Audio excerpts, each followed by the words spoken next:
नमस्कार मित्रों, केंद्र सरकार की कैबिनेट के द्वारा नई शिक्षा नीति को मंजूरी दी जा चुकी है। तो नई शिक्षा नीति के प्रावधान के लिए जो है हम वीडियो अपलोड कर चुके हैं, उसमें आप देख सकते हैं।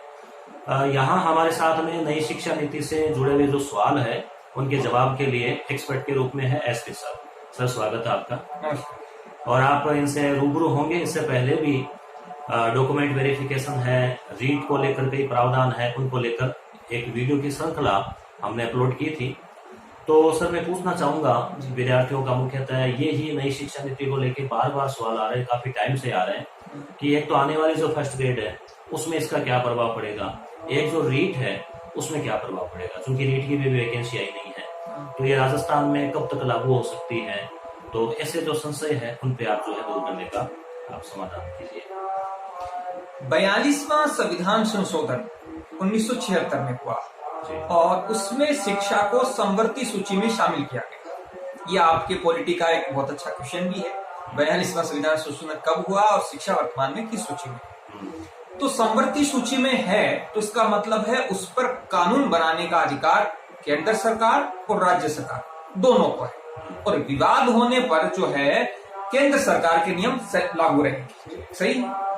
अब बात करते हैं, थोड़ा सा चलते हैं 2009 में जब शिक्षा का अधिकार अधिनियम RTE लागू हुआ, केंद्र स्तर पर हुआ, लेकिन राजस्थान में शिक्षा का अधिकार अधिनियम कब लागू हुआ? आपको ध्यान में होगा 2011, 2 साल लेट। शिक्षा के अधिकार अधिनियम की यदि बात करें तो वो राज्यसभा और लोकसभा के द्वारा पारित हुआ, उसके पश्चात उस पर राष्ट्रपति के हस्ताक्षर हुए और उसके बाद में वो पूरे देश में लागू हो गया। उसके बाद राज्य सरकारों ने उस पर अध्ययन किया और अध्ययन करके उसमें कुछ संशोधन हो सकते थे, जो धारा 38 कहती है RT की कि राज्य सरकार उसमें संशोधन कर सकती हैं। उस पर उन्होंने संशोधन करके 2011 में लागू किया। अब यही बात हम लागू करते हैं नई शिक्षा नीति पर। नई शिक्षा नीति को प्रधानमंत्री की अध्यक्षता में कैबिनेट ने मंजूरी दे दी। ड्राफ्ट उसका पिछले साल आ गया था और ड्राफ्ट पर पर्याप्त विचार विमर्श हुआ। माना जाता है 1.25 लाख के आसपास सुझाव आए। उन सुझावों पर कमेटी ने चर्चा की, विमर्श किया और फिर ये शिक्षा नीति का मसौदा केंद्र सरकार ने मान्य कर दिया। राज्य सरकार के पास वो संशोधन आए, जो नई शिक्षा नीति का मसौदा है या नई शिक्षा नीति जिसको हम कहें, वो राज्य सरकार के पास आएगी। सैकड़ों पेज में है वो, ऐसा नहीं है 2-5 पेज में है। राज्य सरकार की जो शिक्षा विभाग की एक्सपर्ट टीम है वो उसको अध्ययन करेगी और उसके पश्चात कौन से प्रावधान है, हो सकता है वो प्रावधान तो करके कुछ प्रावधान 2030 तक लागू होने, कुछ प्रावधान 2023 तक लागू होने हैं। सस्टेनेबल डेवलपमेंट गोल जो है संयुक्त राष्ट्र संघ के SDGs को कहते हैं, उसमें शिक्षा के संबंध में बहुत बड़े प्रावधान रखे गए हैं, उसको भी इन्होंने ध्यान रखा है। तो अब बात आती है, एग्जैक्ट बात करते हैं। सर आप कहेंगे कि सर आप तो ये बता दो रीट पर क्या प्रभाव पड़ेगा। तो इस भूमिका में जरूरत है कि आपको किसी भी विषय को समझने के लिए उसकी पृष्ठभूमि को समझना होना चाहिए। और मैं इतिहास का विद्यार्थी हूं तो प्राथमिक स्रोतों पर विश्वास करता हूं, क्योंकि प्राथमिक स्रोत में हेरफेर नहीं हो सकती। आप भी इतिहास के व्याख्याता हैं, क्योंकि प्राथमिक स्रोत क्या है? शिलालेख। प्राथमिक स्रोत क्या है? किसी के हाथ से लिखी हुई पुस्तक है, क्योंकि उसमें फेरबदल की या फिर उसमें कुछ मिलावट होने की संभावना कम है।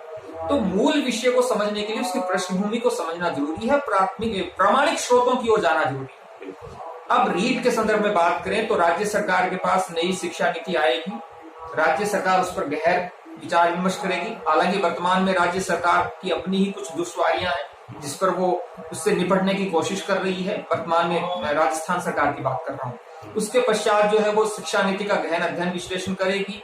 विश्लेषण करने के बाद इसी दौरान आपकी रीट की वैकेंसी जो है उधर से चल रही होगी, उसकी एडवर्टीजमेंट आता रहेगा और होगा। तो कहने का मतलब है उसमें भी अब देखना पड़ेगा। वर्तमान में जो नई शिक्षा नीति आई है वो जो प्रेस को ब्रीफिंग की गई है, आज मैंने सर लगभग 1 घंटे का कार्यक्रम था। हमारे मानव संसाधन विकास मंत्री जो है उनका पूरा लगभग 1 घंटे का कार्यक्रम था। उसमें मैंने पूरा जो उन्होंने प्रेस को बताया, पूरे भारत की प्रेस को जो बातें बताई उसको मैंने ओरिजिनल सुनी, क्योंकि वो प्राथमिक स्रोत है। मैं किसी यूट्यूब चैनल पे जाऊं या किसी न्यूज चैनल पे जाऊं तो वो सेकेंडरी स्रोत है, क्योंकि न्यूज चैनल वाले ने भी वहां से लिए, तो अपन मूल स्रोत पे ही जाएं। तो उसको मैंने सुना तो उन्होंने केवल की पॉइंट्स बताए हैं। तो अभी नई शिक्षा नीति का जो PDF फॉर्मेट है वो आने में हो सकता है कुछ दिन लगे, राज्य सरकार पर आने में समय लगेंगे। तो मुझे लगता है कि रीट में वो लागू हो या नहीं हो ये राज्य सरकार तय करेगी, लेकिन आपके पास है कि वर्तमान में जो रीट का पाठ्यक्रम है उसके अनुसार आप तैयारी करें। तो यानी संभावना कुछ कम है लीड के लिए। क्यों संभावना कम इसीलिए लगती है, हालांकि हो सकता है सरकार लागू कर भी दे, लेकिन उसका गहन विश्लेषण होना है। अगर हम आरटीए की बात करें तो उससे तुलना करें, हाँ उससे तुलना करें तो लगता है कि राज्य सरकार या तो फिर रीट की वैकेंसी डिले हो, क्योंकि नई शिक्षा नीति। लेकिन एक बात गौर करें, सेकंड ग्रेड की बात करूं तो मैं, आपने समाचार पत्रों में पढ़ा होगा कि राजस्थान के शिक्षा मंत्री डोटासरा जी जो हैं, उन्होंने नई शिक्षा नीति का जो पिछले वर्ष मसौदा आया उसमें ये सुझाव रखा कि सेकंड ग्रेड में भी टेट हो।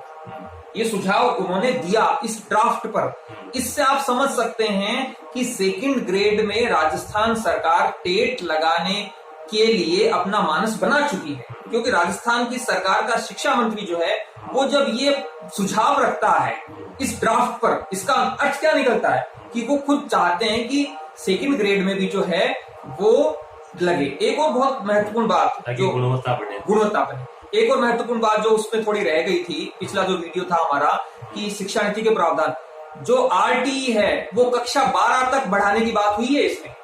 अभी तक जो कक्षा 8 तक था, राइट टू एजुकेशन एक्ट, कक्षा 6 से लेकर उम्र 6 से लेकर 14 वर्ष तक, उसको बढ़ाकर कक्षा 12वीं तक और 18 वर्ष की उम्र तक करने का प्रावधान इसमें करने की बात चल रही है। तो कहने का मतलब है आरटीई का दायरा बढ़ेगा, वो कक्षा 9 से 12 तक जाएगा। तो जैसे जो रनिंग वैकेंसी है उस पर क्या प्रभाव पड़ेगा?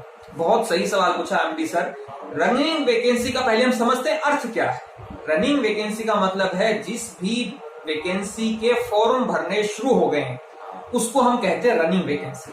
रनिंग वैकेंसी में कुछ भी परिवर्तन होने की संभावना बहुत कम है, क्योंकि उसकी प्रक्रिया प्रारंभ हो चुकी है और ये कैबिनेट ने आज मंजूरी दी है केंद्र के स्तर पर, और राज्य के स्तर पर जब इस नई शिक्षा नीति को जिस दिन मंजूरी दी जाएगी उस दिन कुछ प्रावधान तो वैसे लागू हो ही गए आज से, लेकिन कुछ प्रावधान राज्य के अनुसार लागू होंगे, तो उस दिन से वो नीति लागू होगी। तब तक आपकी भर्ती प्रक्रिया कुछ आगे बढ़ चुकी है। तो ज्यादातर विद्यार्थी पूछेंगे कि फर्स्ट ग्रेड में इंटरव्यू होगा क्या फिर आगे? हाँ, अब इसमें बात आई, जो मसौदा था, ड्राफ्ट प्रस्ताव था नई शिक्षा नीति का, जो पिछले वर्ष हुआ डोमेन में, सबने उस पर सुझाव दिए, 1.25 लाख से अधिक सुझाव हुए। उसमें 2 मूल बिंदु थे जिस पर पर्याप्त मतभेद था, विवाद था और विरोध था। वो 2 बिंदु थे। एक तो उन्होंने कहा कि हम डेमो लेंगे कि विद्यार्थी को पढ़ाना आता है क्या, और एक बिंदु ये था कि वो इंटरव्यू की बात कर रहे थे। ठीक है, यदि इसको हम राष्ट्रीय संदर्भ में देखें तो वर्तमान देश के प्रधानमंत्री ने कहा कि इंटरव्यू के माध्यम से भ्रष्टाचार बढ़ता है, तो उन्होंने इंटरव्यू को कई परीक्षाओं में खत्म किया। फर्स्ट ग्रेड तक भी खत्म हो गया है। वर्तमान में जो फर्स्ट ग्रेड चल रही है वो केवल ऑब्जेक्टिव एग्जाम पे हो रहा है। 2010-11 के आसपास मुझे लगता है शायद 8-9-10 में लास्ट बार इंटरव्यू, 10 में लास्ट इंटरव्यू हुआ, उसके बाद खत्म हो गया। तो कहने वाली बात है कि वो बहुत महत्वपूर्ण बिंदु है। उस पर क्या मसौदे में कहा गया वो हमें देखना पड़ेगा पूरा जब हमारे सामने मसौदा आएगा। और दूसरी बात है जो डेमो का मतलब होता है कि आपको ब्लैक बोर्ड, व्हाइट बोर्ड दे दिया गया, आपको 10 मिनट का समय दिया गया, 15 मिनट का समय दिया गया और कहा गया कि आपको ये टॉपिक पढ़ाइए। मेरा व्यक्तिगत मानना है कि मैं इंटरव्यू के पूर्णतया विरोध में, क्योंकि इंटरव्यू का मतलब आप किसी से कुछ सवाल पूछते हैं, वो आपको जवाब देता है, और ये प्रक्रिया तो आप ऑब्जेक्टिव एग्जाम में करते ही हैं। लेकिन हो सकता है मेरी अगली बात से कुछ विद्यार्थी असहमत हों, लेकिन मैं जो डेमो है, पढ़ाने का डेमो, उसके मैं समर्थन में, क्योंकि वो पढ़ाने का डेमो आपने बीएड में, टीचिंग क्लास में, माइक्रो टीचिंग में, इंटर्नशिप में भी किया है। गौर करें आप, इसका उसी को तो वो पूछ रहे हैं कि आप 10 मिनट पढ़ाइए टॉपिक को, और वो इससे भी है कि आपको हो सकता है आपके मन मस्तिष्क में ज्ञान जबरदस्त है, लेकिन बात यह है आप उसका एक्सप्लेनेशन कितना और कैसे कर पाते हैं। इसलिए वो डेमो क्लास जो है 10 और 15 मिनट की हो तो बेहतर हो। हाँ, उसमें यह हो सकता है कि उसके नंबर न जुड़े, क्वालिफाइंग हो, ये प्रावधान सरकार कर सकती है कि हाँ ये 50 नंबर का डेमो है जिसमें आपके 20 नंबर आने जरूरी हैं, ये न्यूनतम मार्क्स हैं वो, या 30 नंबर आने जरूरी हैं, ऐसा किया जा सकता है। उसके नंबर को आप वरीयता सूची में न जोड़ें। लेकिन साक्षात्कार के मैं पूर्णतया विरोध में हूं, क्योंकि इससे भ्रष्टाचार बढ़ेगा और किसी भी व्यक्ति से आप 10 सवाल पूछकर न तो उसके विषय की गहराई समझ सकते हैं, न उसकी अभिव्यक्ति, कम्युनिकेशन स्किल को समझ सकते हैं, टीचिंग स्किल को समझ सकते हैं। तो ये है रनिंग जो फर्स्ट ग्रेड है उसमें कोई प्रभाव नहीं होगा, जिसके 11 सब्जेक्ट के परिणाम आ चुके हैं। फर्स्ट ग्रेड 2018 उसमें कोई परिवर्तन नहीं होगा। सेकंड ग्रेड की जो नियुक्तियां होनी है वो पूरी तरीके से अप्रभावित रहेंगी, और यदि कुछ ही दिनों में रीट की वैकेंसी आ जाती है तो वो भी अप्रभावित रहेगी। और इसमें एक जैसे जो एनसीटी है उसके द्वारा कुछ मानक लागू किए गए हैं, वो भी इसमें रहेंगे। स्टेट स्कूल स्टैंडर्ड अथॉरिटी ये प्रस्ताव दिया है। जो नई शिक्षा नीति है उसने कहा है कि प्रत्येक राज्य और केंद्र शासित प्रदेश स्कूली स्तर में स्टैंडर्ड को मेंटेन करने के लिए एक अथॉरिटी बनाए, और उसमें यह है अथॉरिटी से वो एनसीटी से कुछ इनपुट्स ले सकती है, सहयोग ले सकती है। वो अथॉरिटी बनानी होगी, स्टैंडर्ड अथॉरिटी होगी, कमेटी होगी, वो हर राज्य को बनानी होगी, जो इस बात पर गौर करेगी कि उनके राज्य में स्कूली शिक्षा का स्टैंडर्ड किस प्रकार का है। ये 2022 तक का हाँ, उन्होंने समय दिया है कि 2022 तक जो है वो राज्य इस पर काम करें। चलो, धन्यवाद सर महत्वपूर्ण जानकारी के लिए। Thank you.